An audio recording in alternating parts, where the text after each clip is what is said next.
Oke, baik teman-teman para pejuang SNBT 2023. Selamat berjumpa dengan channel ini. Pada video kali ini kita akan membahas beberapa soal terkait dengan materi pengetahuan umum. Kita ke soal yang pertama.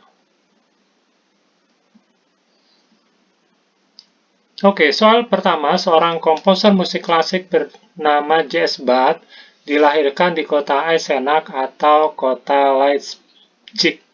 Semua orang yang bukan merupakan penggemar J.S. Bach juga bukan menjadi penggemar Beethoven. Tidak ada penggemar J.S. Bach yang tidak mengetahui bahwa J.S. Bach tidak dilahirkan di kota Leipzig. Isana mengetahui bahwa Raisa merupakan salah satu penggemar Beethoven. Simpulan yang paling tepat, ya. Soal ini mengharapkan apa simpulan yang paling tepat. Ya, jadi kita dari clue pertanyaannya, simpulan yang paling tepat. Nah, di sini ada beberapa informasi. Informasi yang pertama, J.S. Bach, seorang komposer ya, dilahirkan di kota Eisenach atau di kota Leipzig ya. Jadi ada dua kemungkinan si Bach ini lahir di kota Eisenach atau Leipzig. Kemudian informasi yang kedua, semua orang yang bukan merupakan penggemar Bach juga bukan penggemar Beethoven. Ya, yang bukan penggemar Bach bukan juga penggemar Beethoven. Ya, artinya kalau dia bukan penggemar Bach, bukan penggemar Beethoven.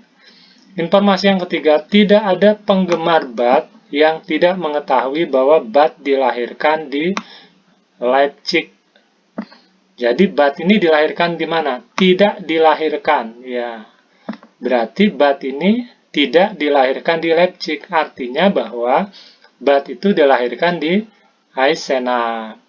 Jadi semua penggemar Bach mestinya tahu bahwa Bach dilahirkan di kota Eisenach. Kemudian Isana mengetahui bahwa Isana itu mengetahui Raisa merupakan penggemar Beethoven.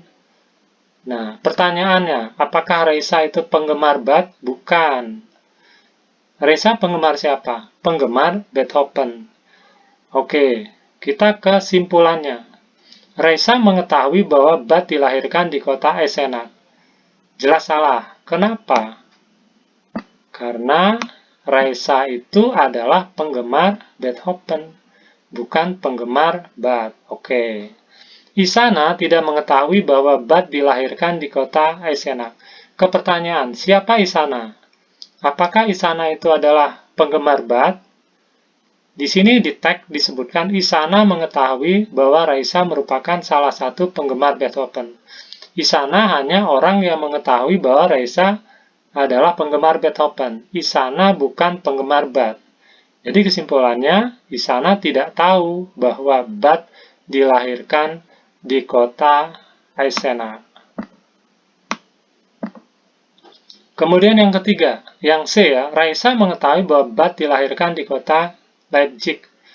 Ya, tadi dalam informasi, tidak ada penggemar Bach yang tidak tahu bahwa Bach dilahirkan di kota Leipzig. Ya, Bach tidak dilahirkan di kota Leipzig, jadi dia dilahirkan di kota Eisenach. Sekarang Raisa siapa? Raisa mengetahui bahwa Bach dilahirkan di kota Leipzig. Kita kembali ke Raisa. Raisa siapa? Raisa merupakan salah satu penggemar Beethoven. Apakah dia penggemar Bach? Bukan.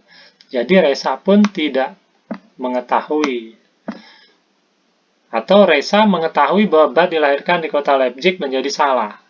Dia tidak tahu. Kenapa? Karena Raisa bukan penggemar Bach, melainkan penggemar Beethoven. Kita ke opsi jawaban D. Isana mengetahui bahwa Bach tidak dilahirkan di kota Leipzig. Kita ketahui bahwa Isana itu bukan penggemar Bach. Jadi, opsi jawaban ini pun salah.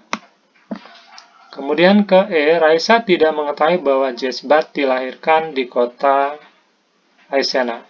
Kita ketahui di sini bahwa Raisa merupakan salah satu penggemar Beethoven dan bukan penggemar Bach. Jadi, yang benar jawabannya adalah yang E.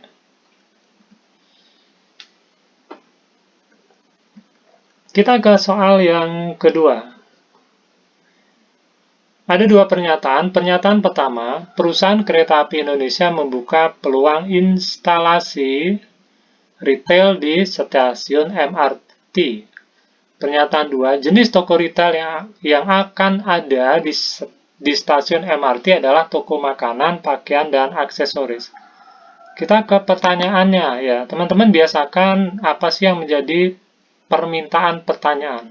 Pertanyaannya adalah manakah di bawah ini yang menggambarkan hubungan. Yang ditanya adalah hubungan antara 1 dan 2. Ya, 1 dan 2 ini itu hubungannya seperti apa? Opsi jawaban adalah pernyataan 2 adalah penyebab dan pernyataan 1 adalah akibat. Oke, kita ke opsi pernyataan aja. Perusahaan kereta api Indonesia membuka peluang instalasi retail di stasiun MRT.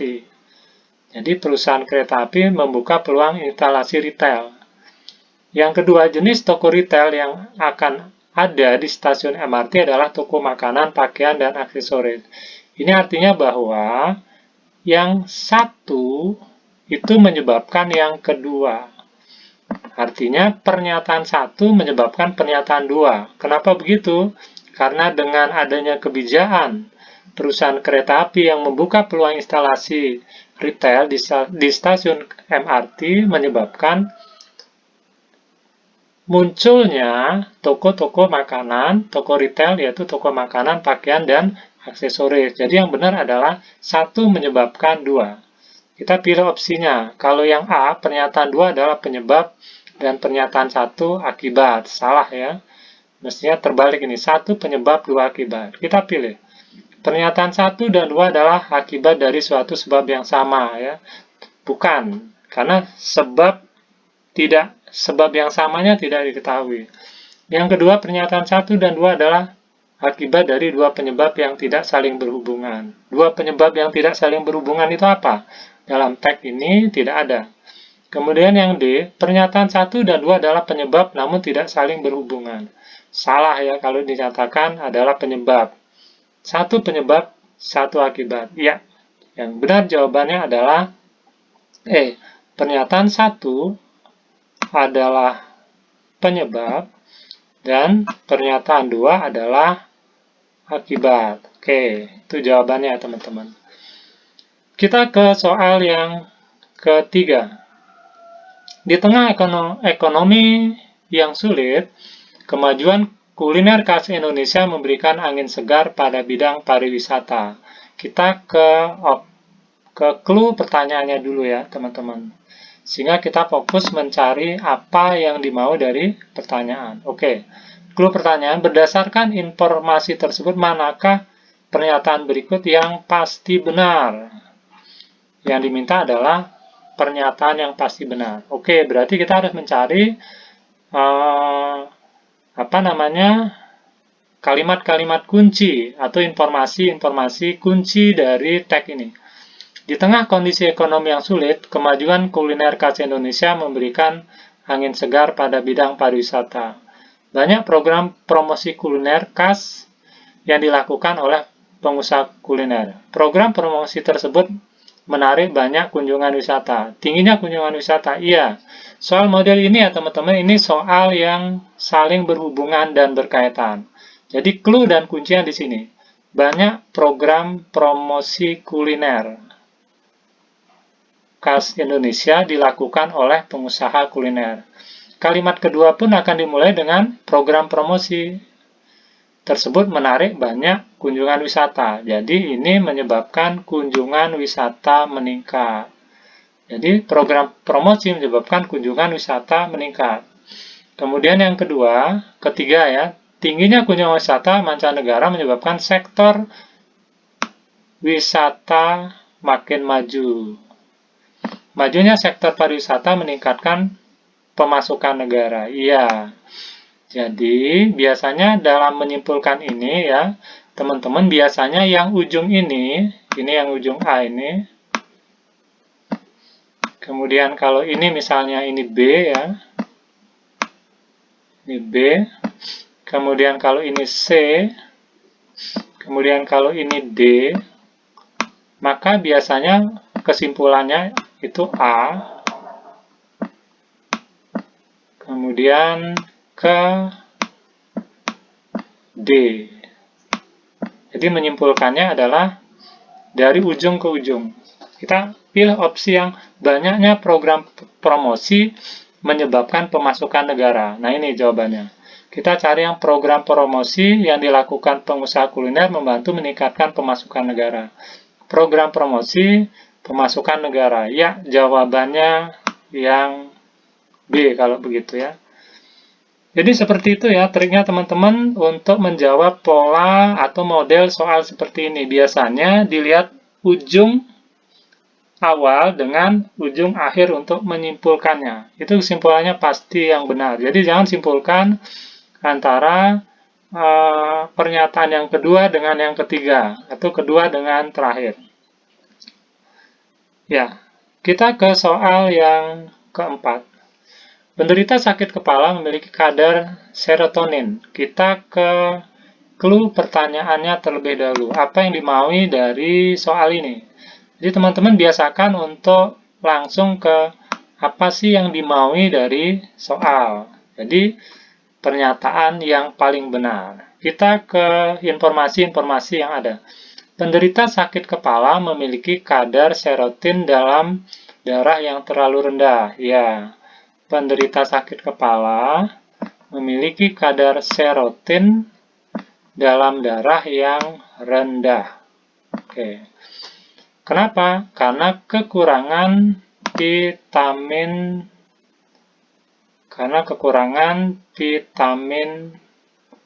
B.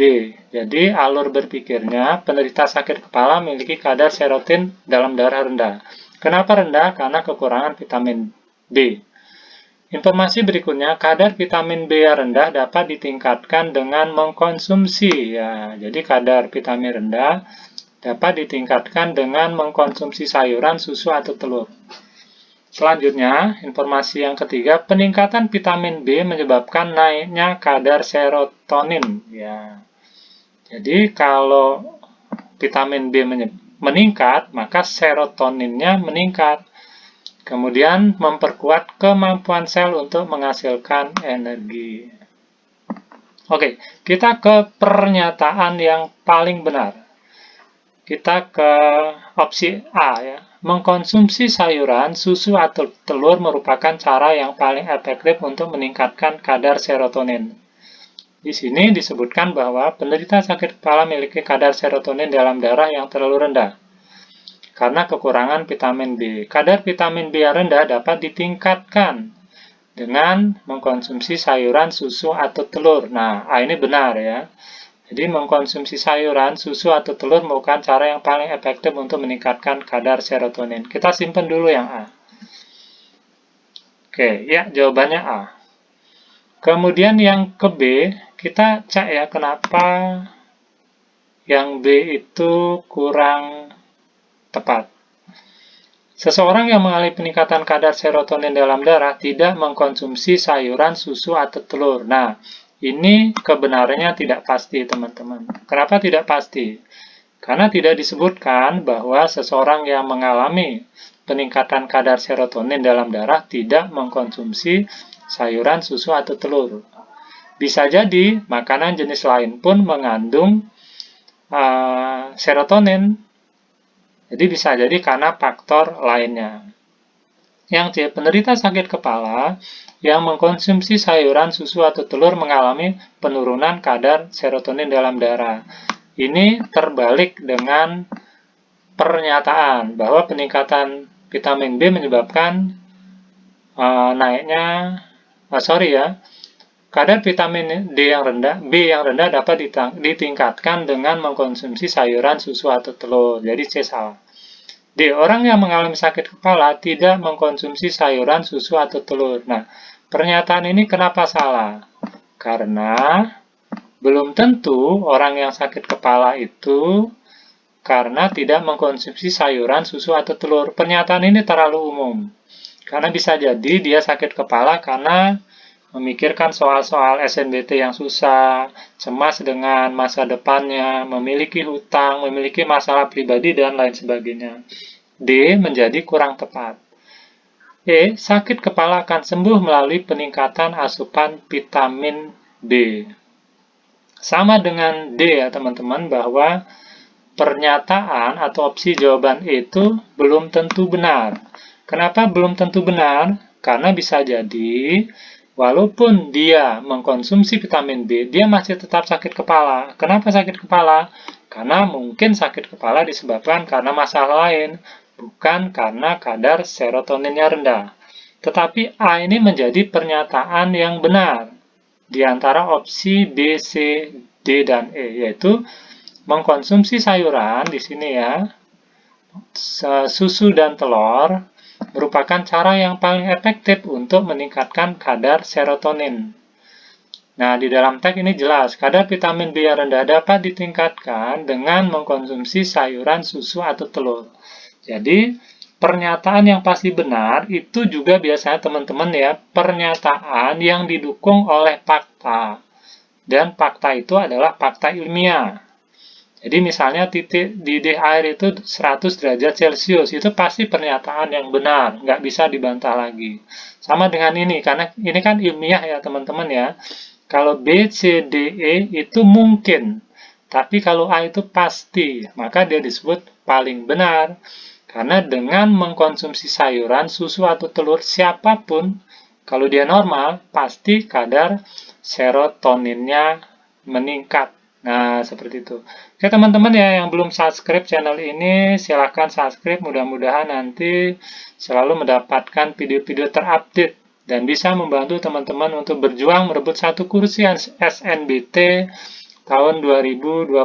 Tetap semangat, segala hal pasti akan kita raih manakala kita mau berupaya dengan bersungguh-sungguh.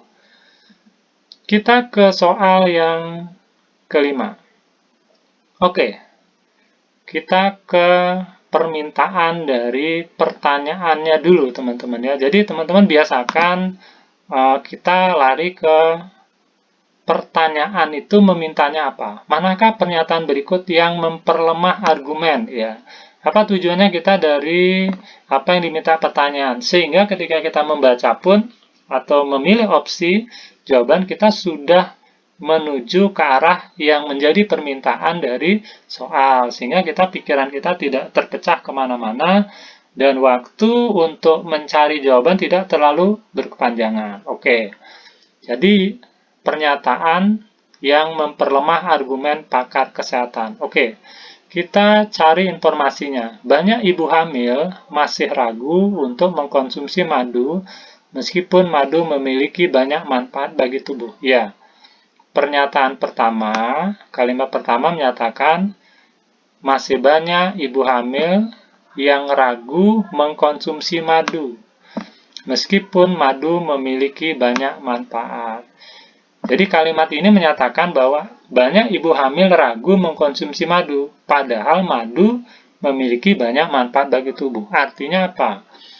Bahwa madu itu sesuatu yang baik jika dikonsumsi oleh ibu hamil. Kedua, pernyataan dua. Menurut pakar kesehatan, madu aman dan baik untuk dikonsumsi ibu hamil karena memiliki nutrisi yang tinggi. Jadi madu itu aman, kemudian baik untuk dikonsumsi ibu hamil. Kenapa? Karena memiliki nutrisi yang tinggi. Jadi pernyataan apa yang memperlemah? Pernyataan yang mengatakan bahwa madu itu tidak baik untuk dikonsumsi. Nah itu. Jadi opsi jawabannya adalah pernyataan mana yang mengatakan madu itu tidak baik untuk dikonsumsi. Karena dari dua kalimat ini, semua menyatakan bahwa madu itu baik dikonsumsi, utamanya bagi ibu hamil. Oke, kita ke opsi jawaban yang pertama. Sebagian madu lebah hutan mengandung bakteri yang berbahaya untuk janin. A ini mengatakan madu itu baik atau tidak baik? Nah, kalau mengatakan tidak baik, berarti dia memperlemah. Nah, ini berarti tanda tanya. Bisa jadi inilah jawabannya. Oke, yang B. Beberapa orang tua menyarankan putrinya yang hamil untuk mengkonsumsi madu. Berarti ini memperkuat. Karena mengatakan madu itu baik. Berarti D ini selaras atau memperkuat dari pernyataan. Berarti A bukan opsi jawaban yang diinginkan. C. Ibu hamil yang mengkonsumsi asam folat lebih banyak daripada ibu hamil yang mengkonsumsi madu. Nah, ini tidak ada di dalam pernyataan ya. Tidak ada di dalam pernyataan, tetapi dia juga tidak memperlemah dari pernyataan yang ada. Kemudian yang D. Sebagian ibu hamil merasa lebih bertenaga setelah mengkonsumsi madu. Nah, ini berarti memperkuat bahwa madu itu aman dan baik. Berarti ini bukan yang diminta oleh opsi jawaban. Karena pertanyaannya adalah yang memperlemah. Kemudian yang E, ibu hamil dianjurkan berkonsultasi ke dokter apabila ingin mengkonsumsi madu. Ya, ini juga mendukung. Kenapa mendukung? Karena ya sebaiknya ibu hamil itu berkonsultasi ke dokter apabila ingin mengkonsumsi madu. Ya, jadi opsi jawaban yang memperlemah adalah yang melawan, tidak selaras atau bertentangan dengan bahwa madu itu aman dan baik untuk dikonsumsi, yaitu opsi A, sebagian madu lebah hutan mengandung bakteri yang berbahaya. Nah, inilah yang memperlemah. Oke teman-teman, gimana? Gampang ya, mudah-mudahan banyak informasi, trik yang didapat dari kita membahas 5 soal ini. Berikutnya akan kita buat lagi ya, video-video sejenis yang mungkin bisa teman-teman harapkan membantu persiapan teman-teman untuk menghadapi SNBT 2023. Terima kasih sudah menonton video ini sampai akhir. Mudah-mudahan sukses selalu dan tetap semangat. Terima kasih.